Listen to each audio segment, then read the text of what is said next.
That's Nick. And that's Joseph. And today we're here to talk about The House Next Door, Meet the Blacks 2. Directed by Deon Taylor, which Lionsgate released theatrically June 11th, 2021, and did not screen for the press. Why are we reviewing this? Because we spent our own money to watch this, so I don't want it to be in vain because the film wasn't worth the price of entry. Anyway, Deon Taylor has done some films I've enjoyed, not for the reasons I'm sure he intended, or maybe not. Maybe he knows that they're kind of... We reviewed two other ones. We did. So, The Intruder, which has an unhinged performance from Dennis Quaid. And Fatale with Michael Ealy and Hilary Swank, which was ridiculous, but I enjoyed it. Sure, but you haven't seen Black and Blue, but I think through a trajectory of those, I think Deon Taylor's shown some growth as a filmmaker, perhaps. Obviously, he also directed the first Meet the Blacks, which we did see, Which we did watch. and I remember very little of it. Other than that, it felt cheap. And so, based on what he's done in the interim, I kind of actually had higher expectations for what this could be, and I do like the poster art. It was a welcome reprieve. I think the best part of this film was us driving to Universal City To see it. and listening to your playlist as we drove. Yeah. But also, we left the house that day because our neighbors had a scheduled party, which they're kind enough to let us know, but inconsiderate enough to still have this loud-ass party. So, I mean, I was glad to be out of the house. But yeah, this movie, we'll get into it, but the basic story is the Blacks are back. So, Carl Black, Mike Epps' character, he wrote a book based on the experience from the first film. Which is kind of a purge parody. Made a bunch of money, but then went broke. Like, just spent it all. Okay, so because he has no money, he has to move back to his childhood home in Atlanta. So he's there with his wife and his children and his cousin, played by Lil Duval, who's living in a trailer, like in the driveway. Cronut. His name's Cronut. The basic story is their neighbor, played by Katt Williams, Dr. Mamuwalde. is a vampire. And he had for centuries he's been looking for a woman who he fell madly in love with, and that woman looks just like Mike Epps' wife. Which, of course, is aping Dracula. Right. So, the majority of the film is Mike Epps and Lil Duval going back and forth to the neighbor's house, trying to figure out what's going on. They never do, except that the Katt Williams character finally says, like, yeah, I'm a vampire and I want your wife.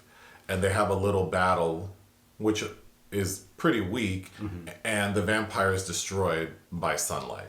Like, literally, Mike Epps builds up the courage to, like, push him into the direct sunlight. And that's it. Yeah. Defeats the vampire, and they should be able to move on and be happy until the next one. Isn't there an after credit sequence too? I don't remember. I think anyway. I think that there was, because they set it up for like a black Ghostbusters. They called it Ghetto Ghostbusters. Oh, wow. You don't remember that? I totally forgot about that. Yeah, we sat through all those credits for that. I don't remember that at all. What did you like about this movie? I have no notes. But, what did you like about it? I think Lil Duval does get a couple laughs in there. It wasn't without a chuckle or two. It just, I was gonna look up.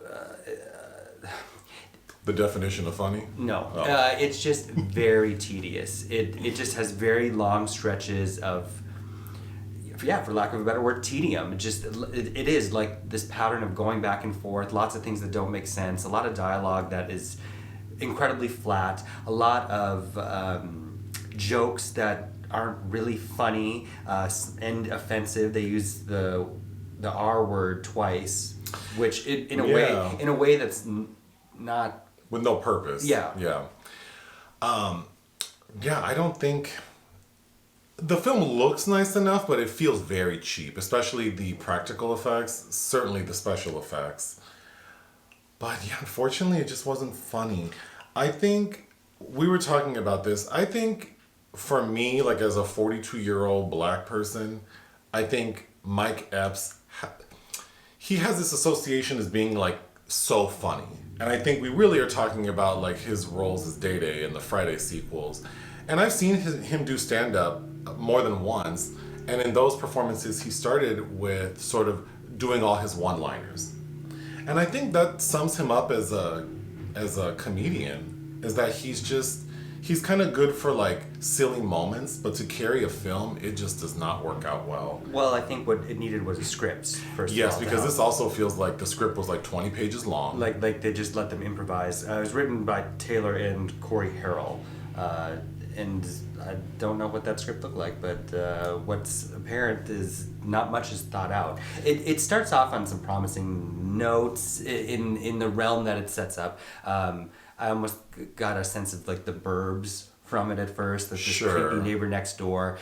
It's very unclear about when Dr. Mamuwalde moved in or what he's doing. It's just one night that the Epps and Lil Duval are arguing outside and they see some weird things happening, and it looks like they put a body in a car and dropped it off. Okay, so that's good. So what doesn't make so things that don't make sense. I mean, vampires don't make sense, but like for this story, if Katt Williams' character has been, because he says he's been searching for this woman who he thinks is Mike Epps' wife, then I guess that would imply that he moved there to get her, but to the audience it seems like he was already there. Mm-hmm. So that was confusing to me. Also, go ahead, because now I just forgot what I was going to say. Oh, well, the plot mechanism is that there's a racist neighbor played by Gary Owen, and he has...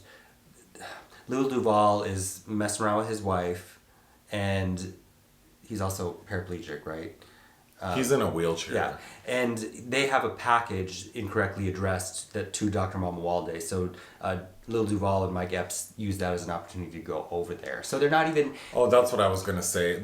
The vampire has numerous occasions to destroy everyone around the woman. Right. Because Mike Epps and Lil Duval keep going over to that house, and they go inside. The vampire also has like a helper. Mm-hmm.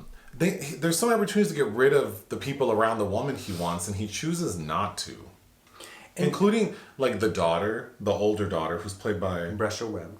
Yeah. Who's in A Fall from Grace. That's right. Yeah. That's right. Which is a good example of like a bad movie that's fun to watch. Sure. But this was not it. The wife, Lorena, played by Zulay Henao, very beautiful. Gorgeous woman. Nothing to do. I don't know that I believe she would be with Mike Epps, at least as his characterization in this movie. And also, all she does, because he's used up all, she's just in scrubs working all day, every day. There could be a drinking game with her character saying she has to go to work. And she's, okay, we don't know what she does for work. We would assume it's healthcare because it looks like she's wearing scrubs, but she's also wearing her version of scrubs is scrub bottoms that show off her behind, mm-hmm. and a very fitted like polo shirt that matches the scrubs. She is going to photo shoots for Kaiser. That is what she's doing. One thing that did, I mean, she's a gorgeous lady, but a thing that bothered me about her look is it always looked like they only styled the front of her hair. Like she has that Kim K, like those swoops. So that looks styled, but then the back was always kind of like she just let it air dry. That bothered me a lot. But a gorgeous lady. Yes, but yeah, she just is always either coming in from a scene from work or saying, I have to go to work. There's also cameos from Snoop Dogg. I think he opens the film, interviewing Mike Epps. Yes. Rick Ross as somebody named Mr. Saturday Night. Oh, that character was confusing because Rick Ross's character is driving a hearse. And he seems to be like into like some black shit, like black magic type shit. And that kind of and black shit too. And in the beginning of the film, we see this hearse like leaving the vampire's house with people in it looking mysterious. But then he's also the person who's called to provide Mike Epps and Lil Duval with like paraphernalia to kill the vampire. So who is this man? I don't know. And then who's the neighborhood watch snitch? The guy with the glasses and the perm. Oh, I didn't even write his name down. I forgot about that because that added awkward tonal elements as well. Yes, there's a character who First of all, he's styled to look. I don't understand what this character was supposed to be. He looks like Steve Urkel in drag, is what he looked like. Yes, or like a nerdy pimp, because he has like long hair that's flat ironed with a center part, and he's riding around on a tricycle. And they make him run around. And I think isn't he who they use the R word with?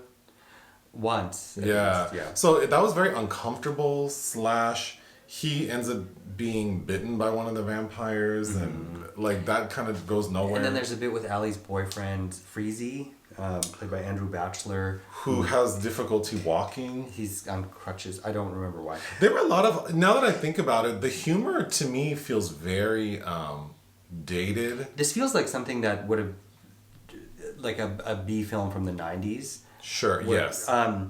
It had 2 editors listed, Suzanne Hines and Peck Pryor, and the editing is quite terrible. Yes. I have to say, like shockingly bad. And it, Deon Taylor works. It seems very quickly and on a lot of projects at once, perhaps. And I mean, I don't know. This is the kind of project I think there'd be no expectations of. So maybe they thought, like maybe the care wasn't taken that should have been. But it really shows, and it's really disappointing. They do. The best shot thing is a sequence of Blackula that comes up in the movie, of course, starring William Marshall and Vanetta McGee, which is a blaxploitation classic I have fond memories of. But it seems like that is the impetus for what this sequel is. Like, we were doing The Purge, now this is kind of like a throwback to some blaxploitation classics, like taking from other entities and kind of making it funny.